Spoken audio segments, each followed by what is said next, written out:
in the Russo and sorry, interrupted there. Welcome to the latest in the Russo-British Chamber of Commerce outreach program with the British Embassy. I think this is the sixth such event that we've organised with the Embassy since the start of the pandemic, and I'd like to thank the Embassy team for taking the time to speak to us. Feedback we get from the Russo-British business community is that it's hugely appreciated, and I know it's time out of your schedule.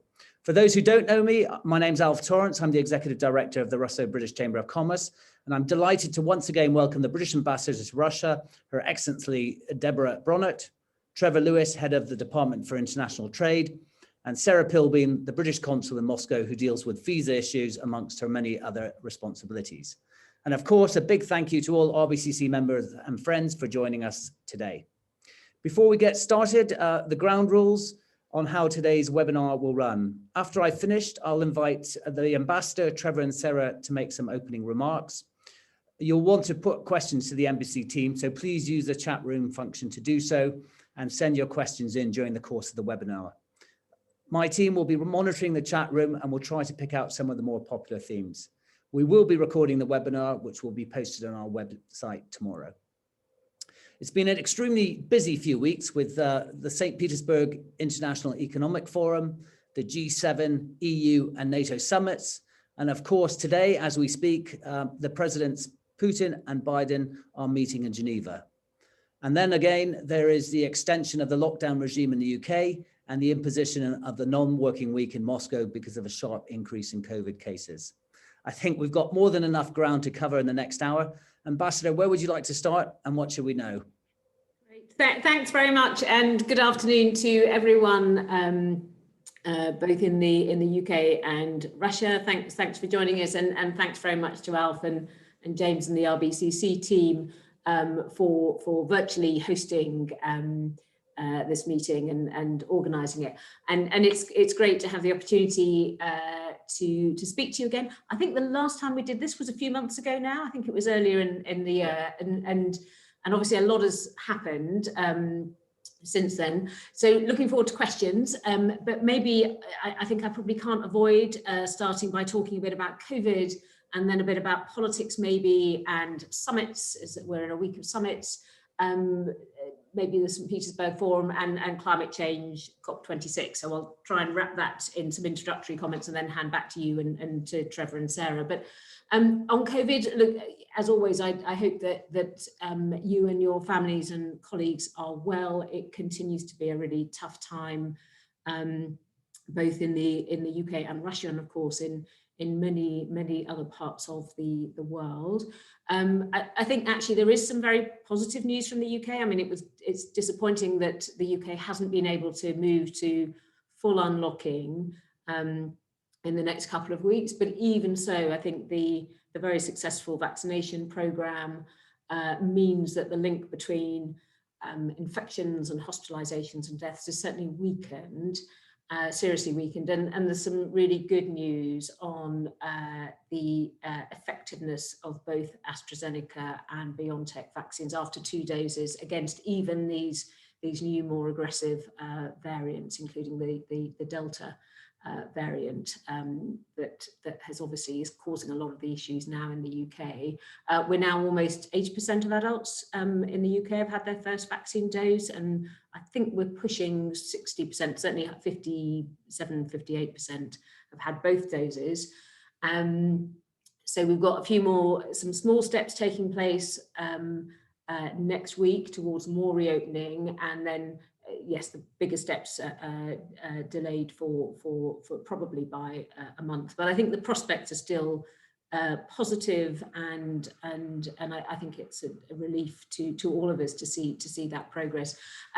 This time round, and it has varied as the pandemic has taken its terrible course. Of course, the news in Russia I think is less good this time round. Cases are rising. The vaccine program isn't moving as quickly as it needs to. We'd hope very much by now that we could start holding bigger events, and I'm really disappointed that you know, for a second year running we can't do an in-person Queen's birthday party. But I think given what is happening here and given the pressure on hospitals and so on, it's right that we do another virtual event this year. And we're obviously monitoring things very, very closely here in Russia and keeping an eye, because we're very conscious of our consular responsibilities and indeed the need to keep staff and our staff and families safe. Maybe I should just say I really strongly encourage everyone, wherever you are, to get vaccinated if you possibly can, and please keep being careful.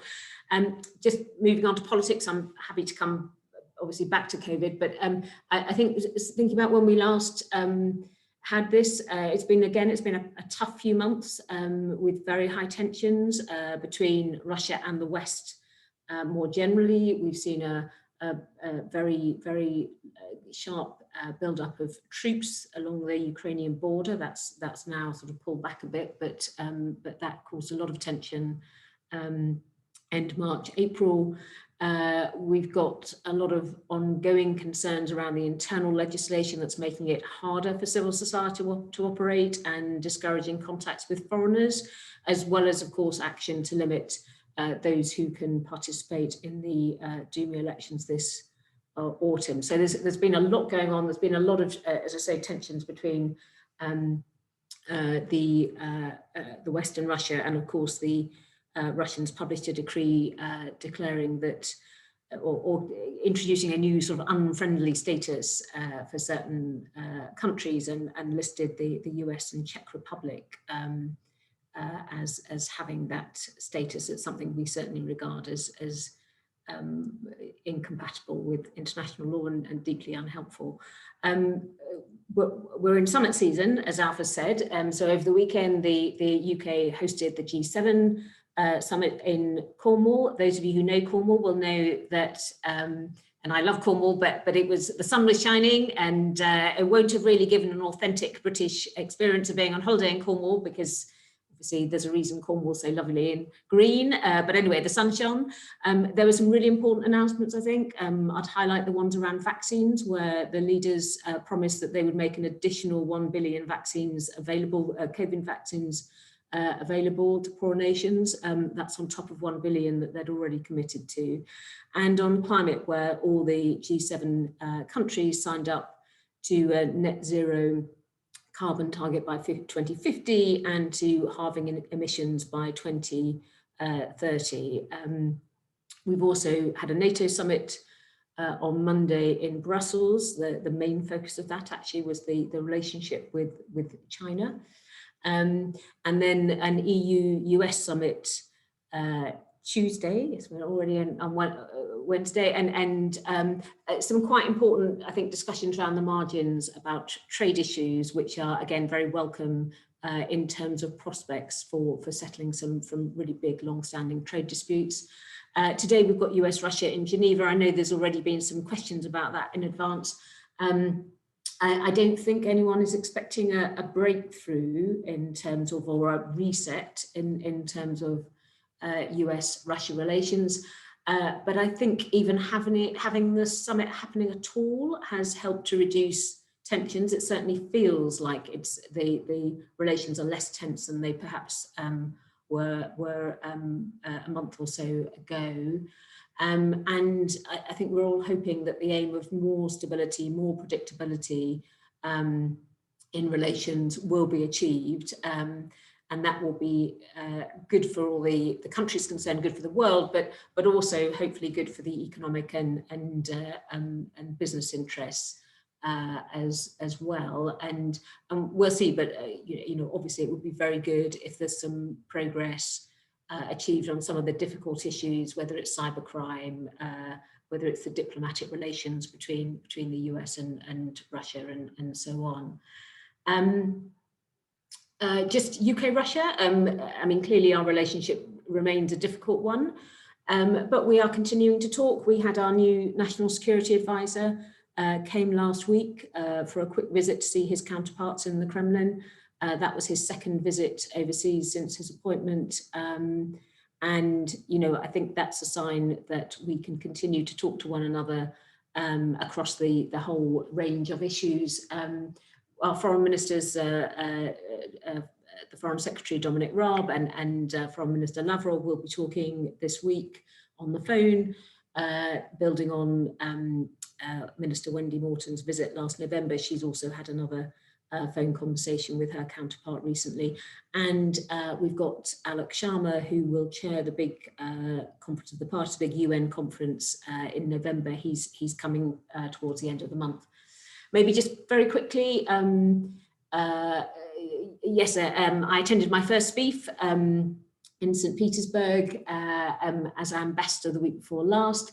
It was, pretty intense. I thought it was very professionally run, lots of dashing around, but I thought it was interesting. It was largely a Russian affair this year. I suspect that the politics and COVID played a role in that, but there were still some very senior business people there who'd come in from overseas and some and delegations from elsewhere. As an embassy, we're thinking about whether we should look to do more at SPIEF in the future, and I think would be interested in thoughts from the business community and from RBCC members about, whether that would be useful, whether you would support that, whether you would see that would play a role in helping you forge business links between the UK and Russia. Trevor will remind me it's very expensive to do things, so if we're going to do it, we need to know that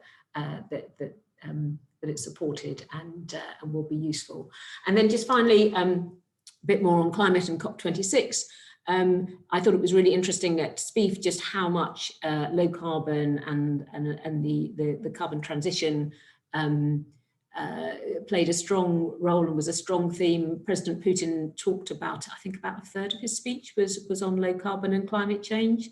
And I think that was something that we were particularly pleased by, to see that this level of engagement, both by government and state, but also by Russian business. We've got the UN conference taking place in Glasgow in November. We've just issued the invitations for the leaders segment of that, including, of course, to President Putin.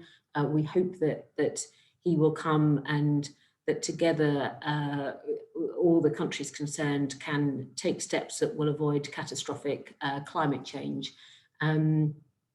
We've continued to talk to Russia about this. As I've said, we've got the Alok Sharma, who's our minister, but he is coming in his capacity as the person who will chair that meeting, that huge international meeting, and try and make all this happen.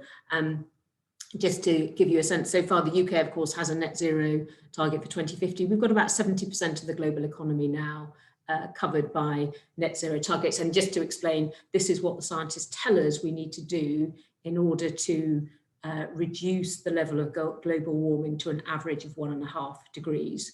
Anything above that, they say, we're risking real catastrophe. So that's already a big increase, but it's trying to keep it to something that can be managed. So that's why we're so focused on that target, but also very importantly, the steps to getting there, which is why the G7 agreement that they will halve emissions by 2030 is so important. I think I should mention that we're obviously working with business on this, and the Race to Zero campaign that was launched by the UK and Chile Climate Action Champions a year ago is bringing together actions, non-state actors, with the goal of reaching that net zero target. I think we've got 2 Russian members at the moment. We've got 2,300 globally, and obviously we're hoping that Russian companies will be more prominent in that. So if you're either British or Russian, please do think about getting involved in that. So I think that's probably enough from me, but obviously looking forward to questions and very happy to try and respond to any points that you'd like to make. Ambassador, thank you very much. Trevor, will you go next? Yep, by all means. And thank you. Thanks very much indeed, Alpha. Thanks, Ambassador, for those opening remarks. Yeah, obviously, I think, well, I'd like to think it goes without saying that we still, remain very keen to work with RBCC and RBCC members across a whole range of sectors. I'm still obviously disappointed that we're in a COVID situation where we can't be doing more face-to-face events and more visits to the UK and vice versa. Fingers crossed, I'm ever hopeful that we can get back to that more normal way of doing business, perhaps from, I don't know, the autumn onwards, but let's wait and see how things develop. I'd agree with you, Alf, in advance that I would perhaps just touch on the work that we've just been doing with PwC on the services sector in particular, and it's an important piece of work for us. Generally speaking, the background to this is that we know from sort of figures that we get from our own statisticians that our share of the Russian services market is about 3.8%, whereas our global average is about 7.8%. And we were very conscious of that, so that's why we asked PwC to do some work for us. We commissioned them to do this work to try and understand better what the issues were. If I just sort of the objectives of the research study, I just set these out as they were shared with PwC. What services does the UK specialise in, and how do these perform in the Russian services market? How does the UK perform in the Russian services import market in terms of value of trade and market share? Which service sectors have the highest potential for the UK to increase its footprint in the Russian market? What market access barriers are preventing UK exporters from accessing the Russian market, and how could these market access barriers be addressed and reduced? So that was the brief that we gave them, and the methodology was very much around step 1, undertake quantitative baseline analysis, step 2, identify priority service sectors, step 3, review market access barriers, and step 4, develop policy recommendations. So that was the background, and then the research, basically having looked at all the services sector and doing a lot of work into what competitors were doing, where competitors were doing much better than us, and then trying to understand why they were doing better than us. And that narrowed down to effectively four sectors where we think we should be doing more work. And these are the sort of the general headings, but advertising, market research services, legal and business services, financial services, and then a more general ICT sort of approach, but that was broken down into computer and information services and telecommunications. So that was the sort of the narrowing down, if you like, into the services, sectors that we should look at in more detail. I think I'm quite conscious, just in the 2 years I've been here, that in some of those sectors we're already doing quite a lot. So I think on legal services and business services, we already do quite a lot around English Law Week and Russian Law Week, obviously when Russian partners, Russian companies go to London. And in financial services, we have been doing a lot around fintech. We have in the embassy now our new regional lead, covering the whole of our region, which goes down to the sort of Central Asia and down into Turkey. So that job was put into Moscow, which is great because that gives us some extra firepower here to build on, and also some access to the budgets, which is quite good as well. Of course, we're always happy to get hold of the money to do events. And then separately, as a Russia project, we're also, and it's out for tender at the moment, and some of the people on here may well be pitching for it, but on green finance. So that's a major project over the next 2 or 3 years, looking at green and sustainable finance. So there's going to be a real zoom in on that, not all just on the commercial elements, but a large chunk of it will be very much around, commerce, because obviously ultimately we want to see where UK companies can win some business, but also share the expertise and best practice that they have. So that's an important sector for us to look at. I'm conscious, as I say, we've done probably less on advertising and market research services, and probably a bit less on the ICT sector. So those are the ones that we need to come up with some ideas. In terms of the recommendations from the PwC reports, I can read these out. They're relatively short.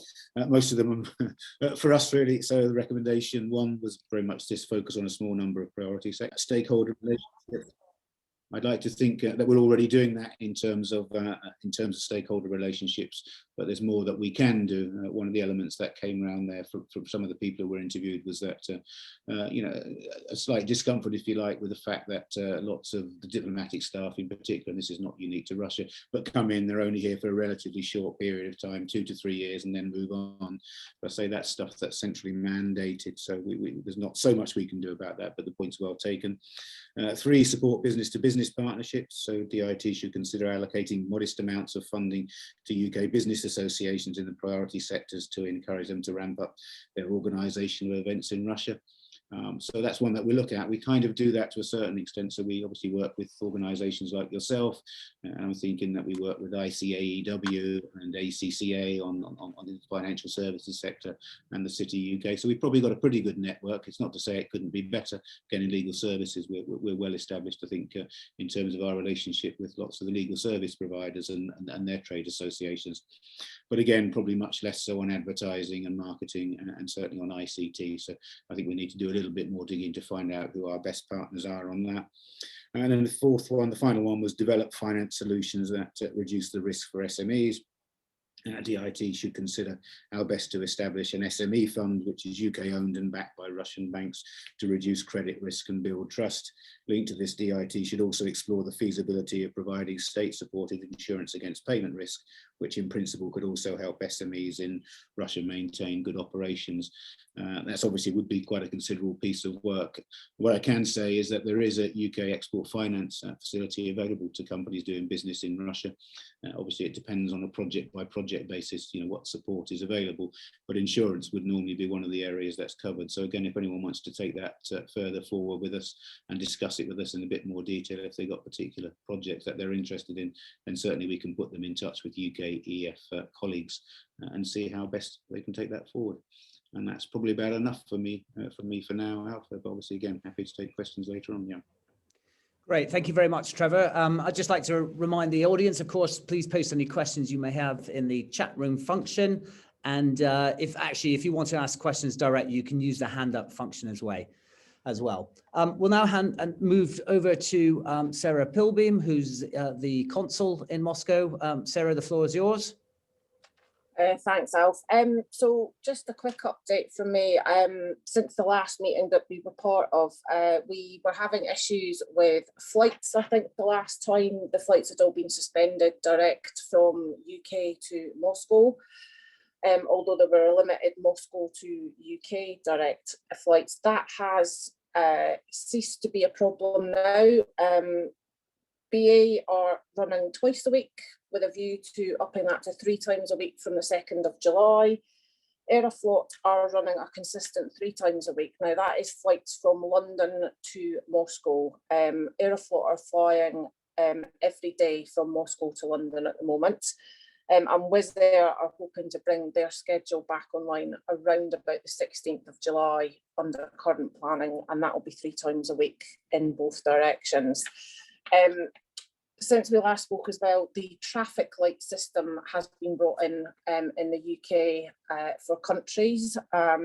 Russia is currently amber on the new system, but this is not the same as the travel advice information. So at the moment, our travel advice is sitting at all but essential to come to Russia. We are hoping that we stay as amber, but it can move either to green, which would be great because that would mean there's no issues with travelling between both countries, or the worst case scenario is we go up to red, which means that we have to go into state quarantine for 2 weeks on arrival into the UK. Hopefully that is not going to happen anytime soon. Just a quick word as well on visas. Having spoken to colleagues in the visa section earlier today, we're getting more requests for visas for Russians to travel to the UK. There's been quite a marked increase over the past couple of weeks, and we think that's going to continue. Not seeing any problems with visas being issued at the moment, but if any of your participants have direct questions, I'll happily try and answer that during the course of the rest of this conversation. And I think that is probably it for me at the moment, although I know you're going to come to me with a vaccine question because I've seen it in the chat.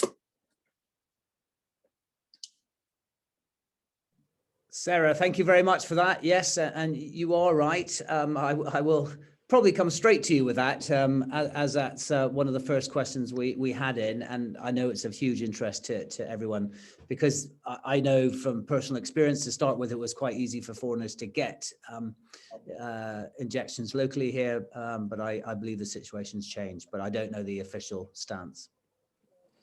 So it was at the start of the vaccine rollout, it was easy for foreigners to access Sputnik as a vaccine. I think the question in the chat refers to, are we going to be able to provide vaccines for UK nationals here? Unfortunately, the embassy won't be providing that service because unfortunately it's an overseas network, and whilst we may not have too many UK nationals based in Russia, whatever we offer here in Russia has to be offered across the entire network. So you can imagine the numbers we'd be looking at if it was the States or Spain or France. It's not something we can offer, but we have been getting information in from some of the clinics around Moscow that Epivac vaccines are being made available now. So that is an option that we know is available for people who are based here in Moscow at some of the clinics. It's not the answer anybody wants to hear, but unfortunately that's the answer from the FCDO as a whole. Okay, thank you, Sarah. Yeah, and sorry, I got the text slightly wrong, but I know also it is of relevance the fact that they've changed the rules for foreigners getting Sputnik injections in the capital, making it that much more difficult now. Moving on, let's just have a look. There's a question here. It's I'll give you the summary of it. Essentially, the question's asking whether, given our political differences, we should engage with Russia to the extent we are in the business world. Ambassador, I don't know if you'd like to take that one on. I'm not sure I've quite understood the question. Do you mean as in how whether the government is doing too much engagement, or whether we? Yeah, I think it's really from the government perspective, given the sort of political differences, whether the British government should engage to the extent it does, providing a look. I mean, I think. Thank you. I mean, our view, we do have profound differences with Russia, but there are also issues where we have common interests, and you know, the threat of climate change is clearly one, and we are working with the Russian government on that and Russian business. The pandemic is another issue. These are not issues that any one country can solve. Countries have to work together, even if they disagree on other important issues. UK and Russia, we're both permanent members of the United Nations Security Council, which also means we have additional obligations to work together for global peace and security. You know, it's not straightforward, but I think it's important that we do that. And in terms of the sort of economic, if the question is more about sort of should we encourage trade and investment and economic links, well, again, this is something that both governments, I think, feel is in the interests of our people, and therefore we're here to work in the interests of our people. And so encouraging, you know, obviously lawful trade and investment that creates jobs in the UK, that creates jobs in Russia, we think that's something that's positive, and our intention is to continue to do it. I suppose I would want to understand why somebody thought we shouldn't do that. But certainly our long-standing policy is that we continue to do that, which is why we have Trevor and his trade and investment team working on that full time, and why the Russian government has a trade delegation that operates in London. Great, thank you very much. Another question, which I know a lot of people have been asking us about, and is of great concern, and that's about COVID passports and travel, and obviously what's going to happen with those Russians who or foreigners living in Russia who have been injected with Sputnik. Will that be accepted on a UK national scheme or European national scheme, or European-wide scheme? So maybe I'll start, and I don't know if Sarah wants to add. I mean, obviously the issue of vaccine passports is something that many governments are looking at very carefully. They are quite complicated because not all vaccines are recognised everywhere. You know, I'm conscious that Sputnik They haven't applied to the UK for approval, but they've certainly applied, I think, under the emergency listing rules to the WHO, the World Health Organization. So, and I know that's under active consideration. We're in touch with the WHO on that. You know, so I think there are ways that even if a vaccine isn't approved by everyone, it might well be recognised more widely. I should say the ones that we're using in the UK are much more widely recognised. So AstraZeneca is already listed, is already accepted by the WHO, is already approved by the European Medicines Agencies, and many others. But you know, I think work is continuing on this, but I don't think there's any conclusion yet. Sarah, you may have more up-to-date information than I do. I think everything that you said, Ambassador. I mean, yeah, Sputnik isn't recognised by very many countries. That could change. Like, don't acknowledge AstraZeneca as a vaccine. So there's a lot of work needs to continue on this before we get a consolidated answer of what this passport's going to look like. So I think it's just too early at the moment, unfortunately. Okay, thank you very much for that answer. Another, as you would expect, a lot on quarantine requirements and vaccinations. Another one for Sarah, if I may, and that's whether if you arrive in Russia, but your final destination is not Moscow, and Krasnodar is given as the example, are there different quarantine regulations outside of the capital? No, there is one quarantine regulation for the entire country at the moment. If you're coming from the UK, it's still 14 days quarantine. So unfortunately, it doesn't matter where you're going in the country at the moment, it's 14 days. Okay, thank you. I'd like to put it to the audience. This is your chance to ask the embassy team any questions you may have. So please keep the questions coming. Please use the chat room, or as I said, you may ask them direct as well. While we, I've got a question of my own, if I may, and this is to the ambassador. Obviously, great to have Alok Sharma coming to Russia. Obviously, that's a powerful signal. What is he hoping to achieve during his visit here? No, thank you. Thanks. No, it's a really good question. So you know, as chair of the UN Conference of the Parties meeting, obviously the UK, we're sort of trying to be honest broker and trying to bring countries together. Our overarching goal in doing that is not to do it for its own sake, but it's to do it so that the country's commitments will bring the world back on a more manageable path in terms of global temperature increases. The last really big meeting was in Paris 6 years ago now, and the commitments there were really good, and it was a very positive meeting, but the commitments there would have still, if all implemented, I think resulted in about a 4-degree warming, which would have just absolutely catastrophic impacts for many parts of the world.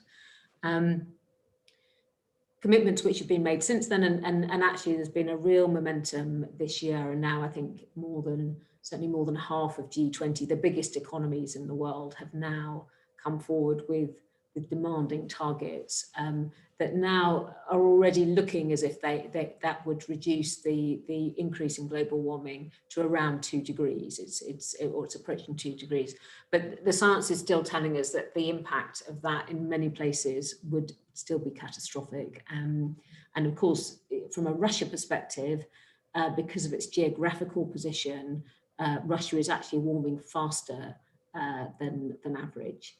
And the impacts are already being seen to a very significant degree in Russia of the warming that's already sort of built in to the global climate. So what we're trying to do is get commitments to a level where that it will change that curve and bring it down to 1.5 degrees. We think that means that a country like Russia, a country that matters, it's the fourth or fifth largest emitter, that countries like Russia make the sort of commitments to shift their emissions and also improve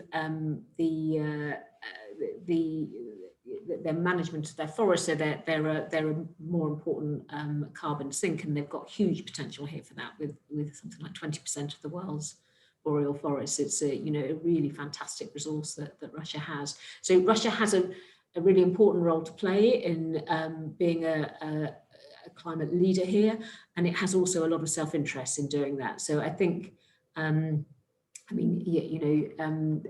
Sharma will speak for himself when he's here, but I think his ambition is to keep Russia very much part of that conversation and encourage Russia to take on itself the sort of commitments that now the majority of G20 countries are making, so that Russia makes the contribution it needs to keep its own children and grandchildren safe in the way that we all need to. And of course, Russia, as a country with lots of already, lots of hydropower, very good nuclear and other, has a lot of potential to gain from this. There's also a big risk for Russia, as with many other countries, that it ends up with stranded assets, because the UK, many countries, we are now starting to really significantly change our economic models, and Russia ought to be seeing that as an opportunity to modernize and diversify, and many senior Russians are. But that's the sort of, so it's we have one planet, one home. This is two leading members of the Paris Agreement talking to one another about how we maximize the contribution that we can make to this huge global problem. And that's certainly the spirit in which we're approaching this. Great, thank you very much, Ambassador. I'd just like to clarify the question I asked just before this one, and that was about quarantining on arrival in Russia. And it's for Sarah. Just simply, if you're arriving from abroad, you have to quarantine in where your point of entry, or are you allowed to travel on to, I suppose, your ultimate destination? You're allowed to travel on through. You can transit through Moscow to get to elsewhere in Russia. That isn't a problem, and it's not everywhere that you have to quarantine from. The UK specifically is 14 days, but depending on where you're coming in from, as long as you've spent more than 14 days in that place of origin, you may not have to quarantine for as long. It's the UK specific that is 14 days on arrival in Russia. Okay, and any feel when that might change given the vaccination rollout, or? I'm not getting any sense that it's likely to change anytime soon, but obviously travel advice will be updated as and when it does happen. So any of your members, as normal, I'll keep banging the drum. If you can sign up to the travel advice pages, you'll get alerted if there's any changes that come in. That's the fastest way to get them. Great. Okay, thank you. Another vaccination question. You probably won't be surprised. A good one. This: if you've been vaccinated in the UK with AstraZeneca, on returning to the UK from Russia, are the requirements the same for those who have not been vaccinated? They are at the moment. That I think is part of the work that's going on in the UK about if you've been vaccinated, should you have to quarantine, isolate, do whatever.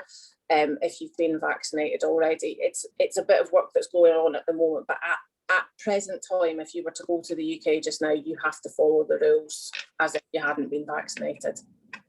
Okay, great, thank you. Another question, perhaps for this one for the Ambassador. He's saying, I'm not sure if he's representing a company or just an individual question, but saying that it's quite difficult to understand the criteria for the traffic light system that the UK is employing.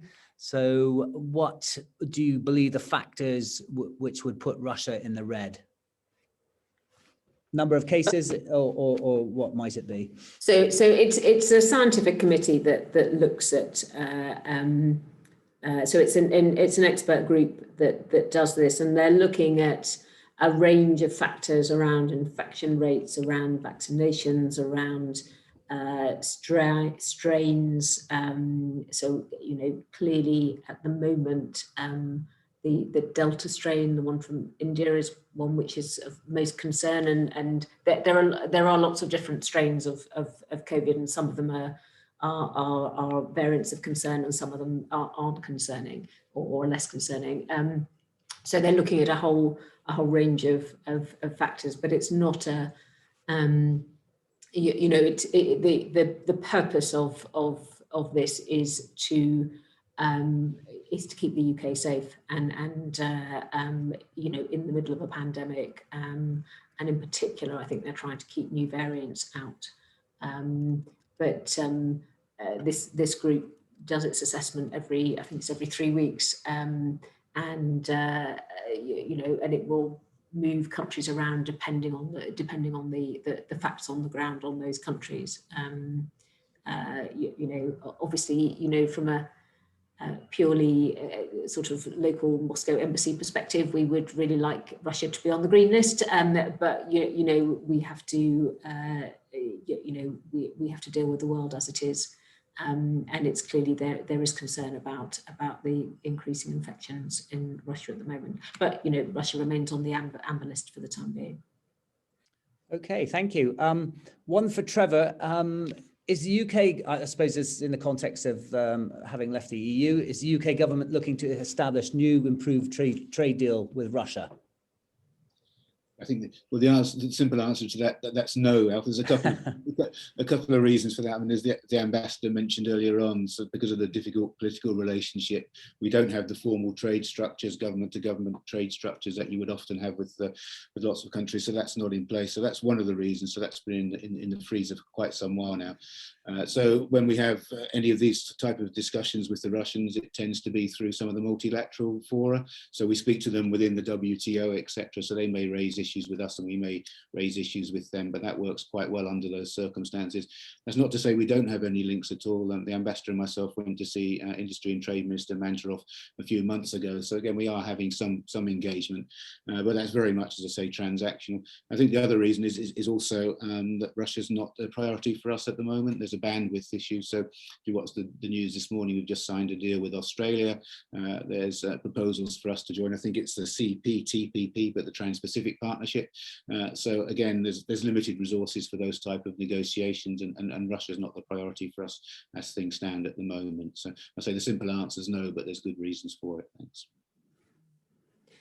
I mean, if I may, I would just add that I don't think it's not that it's ruled out, and it may well be that, I mean, there are certain areas where, clearly we do have agreements with Russia in different sectors. So it's also perfectly possible that there will be some areas where both sides think we need to improve things a bit, and we will look at how we take that forward. But the idea of one of these big trade agreements, I don't think that's on the cards for quite a long time. There's negotiating entry into the CPTPP, which I think I've also got that right, Trevor, is a huge undertaking, and I think that and the US agreement, as well as some of the others which are already in the works, will be the thing that will take up the sort of focus for our trade negotiators in certainly the next couple of years.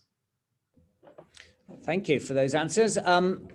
Don't seem to be any more questions in the chat room. No hands up. So this is your final opportunity to ask the team questions.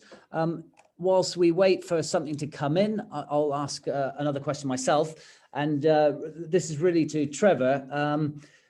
Despite the difficult politics between the US and Russia, I was speaking to a Russian colleague who said actually the attendance at SPIEF by American companies was quite sort of significant, and I think they had one of the largest delegations there. What was your sense of British company interest there, and did you see much evidence of it? Obviously not everyone comes through us as an organization, so I'd be interested to hear your impressions.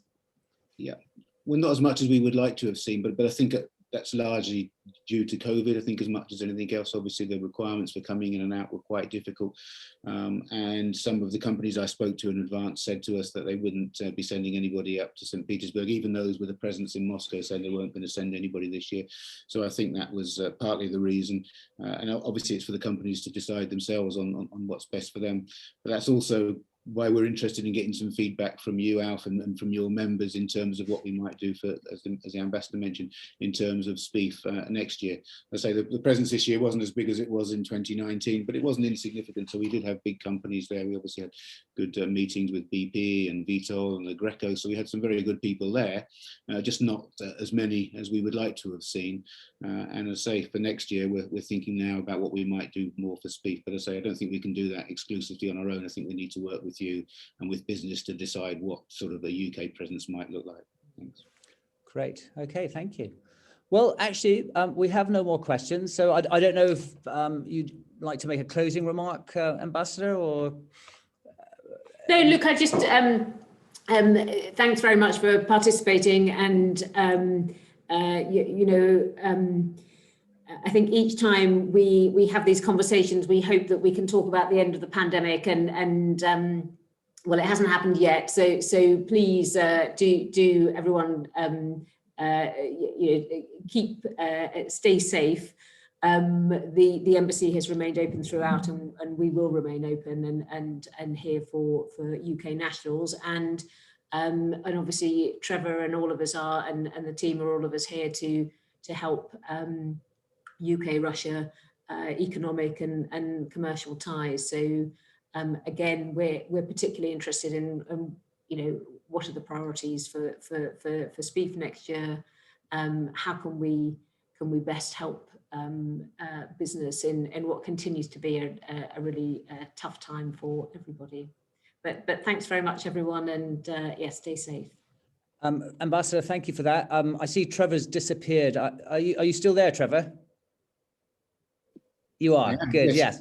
As your farewell or your final comments, we actually have a question that popped in just as the ambassador started.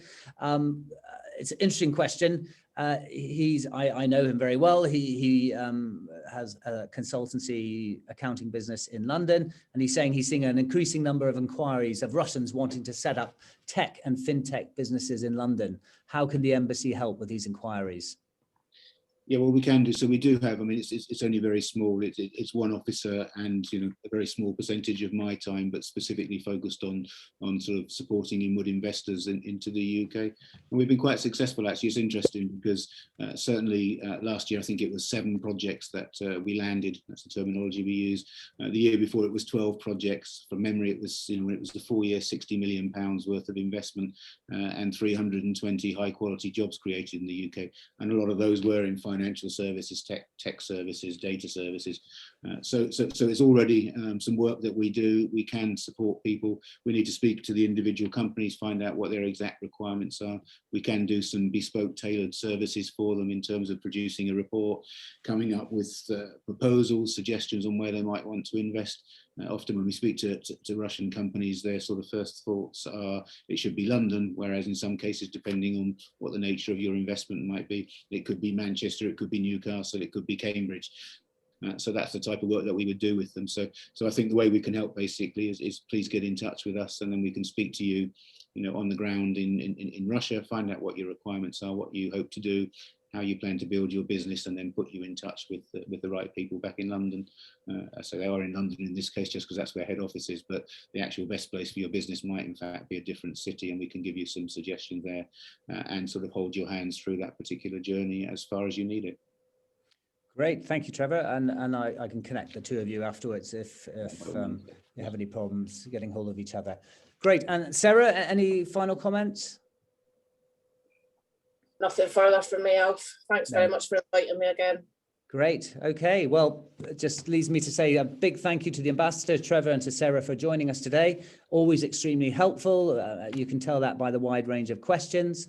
And that's all from us. I'd just like to remind you that 2 weeks today is the RBCC's Business Forum. We have a fantastic program. All the details are on the website. Free to attend, of course, and I very much hope you'll join us there. For now, thank you very much and good afternoon. Thank you. Thanks, Al.